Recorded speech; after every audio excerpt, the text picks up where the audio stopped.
Badin RB जना home Loy शरीफ ते RAM बख्श चन्ना ऐं संदसि दोस्तनि तरफ़ां उलमाए अहले सुन्नत बदीन ऐं लॉय शरीफ जिन जे मान में हिकु ज़ियाफ़त जो इंतज़ाम कयो वियो। हिन ज़ियाफ़त में हज़रत अल्लामा मौलाना मुफ्ती अहमद सादिक़ बगदादी नईमी, हज़रत मौलाना मुफ्ती मोहम्मद दाऊद नईमी, हज़रत मौलाना हाफ़िज़ मोहम्मद रमज़ान चावड़, हज़रत मौलाना मोहम्मद यूनस अबड़ो, हज़रत मौलाना मोहब्बत अली नक्शबंदी जिन शिरकत कई।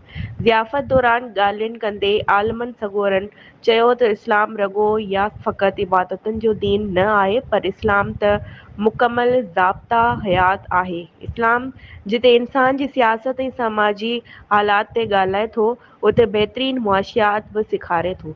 इस्लाम गुरबत खे दूर करण जा आसान गस ऐं पेचरा ॿुधाए थो। आलमनि चयो त दरगाह ललवाई शरीफ जी 8 सजादा नशीन हज़रत पीर बादशाह फैज़ मोहम्मद कुरैशी जिन हिकु अख़बारी इंटरव्यू में फरमायो हो त सिंध जा मौजूदा हालात ऐमाल जो नतीजो आहिनि। फ़क़ति उन नुक़्ते ते वीचार करे इस्लाम जो मुतालो करे पंहिंजा ऐमाल बहितर कजनि त हालात बि बहितर थी सघनि था। उलमाए सॻोरनि सभिनी वालिदीन लाइ चयो त हू पंहिंजी औलाद खे इस्लामी तइलीमात लाज़मी ॾियारनि।